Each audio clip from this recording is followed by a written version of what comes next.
Hi నమస్తే, welcome to my channel. ఈరోజు cabbage fry ఎలా చేయాలో చూపిస్తాను. క్యాబేజీ పెసరపప్పు అండి. పెసరపప్పు సమ్మర్కి బాగా మంచిగా పనిచేస్తుందండి, చల్లగా ఉంటుంది కడుపులో. ఇలా చేసుకుంటే అండి దీన్ని 2 hours ముందు నానబెట్టుకోవాలి. ఇలా పెసరపప్పు నానబెట్టుకోండి.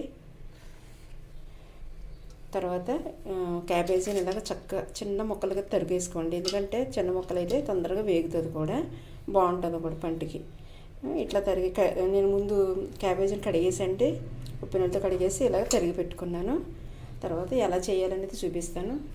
ఫస్ట్ బాండిల్ పెట్టుకుందాం. స్టవ్ మీద స్టవ్ వెలిగిద్దాం.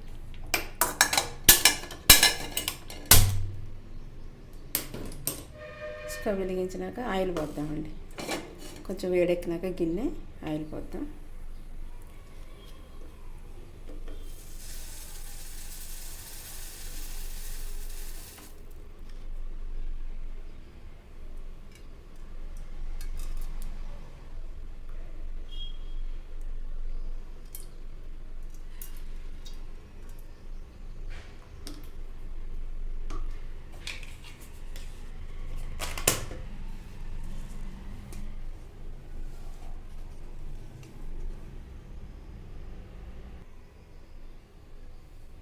ఆయిల్ హీట్ ఎక్కింది. కొంచెం ఆవాలు వేసుకుందామండి పోపుకి.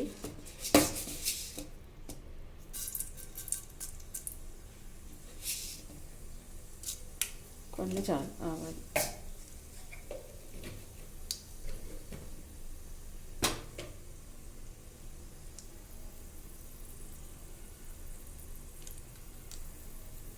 ఆవాలు వేగినాక ఉల్లిపాయ, పచ్చిమిర్చి 2, ఒక ఉల్లిపాయ, కొంచెం కరివేపాకు వేసి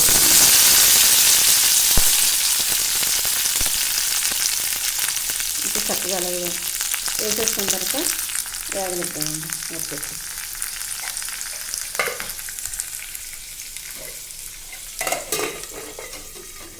మంచిగా నూనెలో వేగనిద్దాం.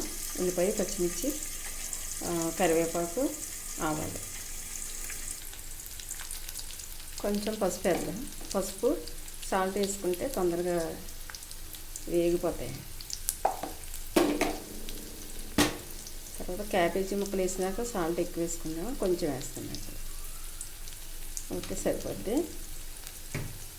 ఒకసారి కలిపేసి మళ్ళీ మూత పెడదాం.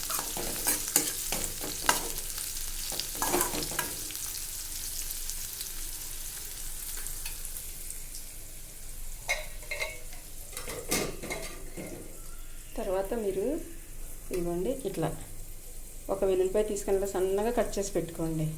ఇవి ఎప్పుడు వేయాలనేది చెప్తాను నేను. ఇలా కట్ చేసి పెట్టుకోండి, బాగుంటుంది. ఈ వెల్లుల్లిపాయ వేయడం వల్ల క్యాబేజీ ఫ్రైకి ఫ్లేవర్ చాలా బాగా వస్తుంది, బాగుంటుంది టేస్ట్ కూడా. క్యాబేజీ పెసరపప్పు ఫ్రై అండి ఇది కర్రీ.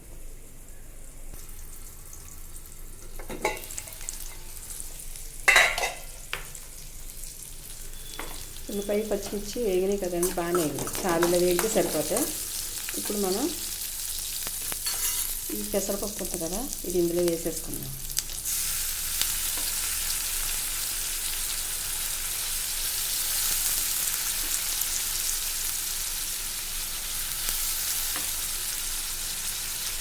పెసరపప్పు బదులు శనగపప్పు, పచ్చి శనగపప్పు కూడా సేమ్ ప్రాసెస్ అండి. ఇలా నానబెట్టుకొని ఇట్లా వేసుకోవచ్చు, అది కూడా టేస్ట్ బాగుంటుంది. అది వేయట్లేదు ఎందుకంటే సమ్మర్ కదండి. ఇది పెసరపప్పు వేస్తే బాగుంటుంది కదా, చాలా చేస్తాను. ఈ పప్పులు కన్ఫ్యూజ్ అయిపోతానండి బాబు, నేను తేడా తెలియదు తొందరగా నాకు. మినపప్పు, కందిపప్పు, పెసరపప్పు అని. శనగపప్పు కూడా వేసుకోవచ్చు సేమ్ ఇట్లానే. దీన్ని ఇలా వండించి కొంచెం మూత పెడదామండి. ఒక 2 minutes మూత పెడితే వాటర్ లాక్కొని కొంచెం ఉడుకుతుంది కూడా ఈ ఆవిరి మీద. పెసరపప్పు ఇట్లా మూత పెట్టి ఉంచుదాం. పెసరపప్పు కూడా వేగిందండి, చాలు. ఇలా వేగినాక మనం తరిగి పెట్టుకున్న క్యాబేజీ వేసేద్దాం. మర్చిపోయింది, ముందు క్యాబేజీ ముందండి ఈ ఎల్లుల్లిపాయలు వేసేసుకోవాలి. వేసేసాను చూడండి, మధ్యలో వేసేసాను. అట్లా వేసేసుకొని ఎంతోసేపు వేగక్కర్లేదు, వెంటనే ముక్కలు వేసేసుకోవడమేనండి క్యాబేజీ ముక్కలు. అంతే. వాటర్ అయితే అస్సలు పోయొద్దండి.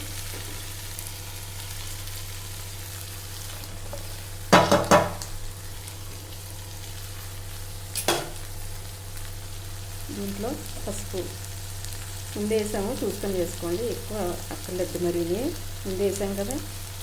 దీంట్లో కారం వేయాలా లేదనేది చెప్తాను నేను. అది కారం వేయలేదనుకుంటారండి. తర్వాత సాల్ట్ కూడా ఇందాక వేసాం కదా, కొంచెం తగ్గించి వేసుకోండి. సాల్ట్ అయితే తర్వాత కూడా మీరు చూసుకోండి, మీకు తగినంత వేసుకోండి సాల్ట్.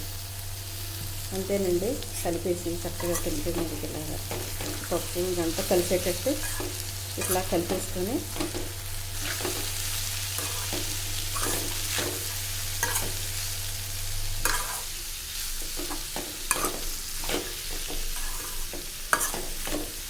ఈ చపాతీలోకి కానీ కర్రీ అండి, రైస్లోకి బాగుంటుంది, చపాతీలోకి కూడా బాగుంటుంది, చాలా బాగుంటుంది. అంతేనండి, ఇంకా మూత పెట్టేసి బాగా మగ్గనివ్వాలి, దగ్గరగా అయిపోద్ది. ఎంత దగ్గరికి అవుతుందో నేను చూపిస్తాను మీకు తర్వాత. మళ్ళీని మూత పెట్టేస్తాను.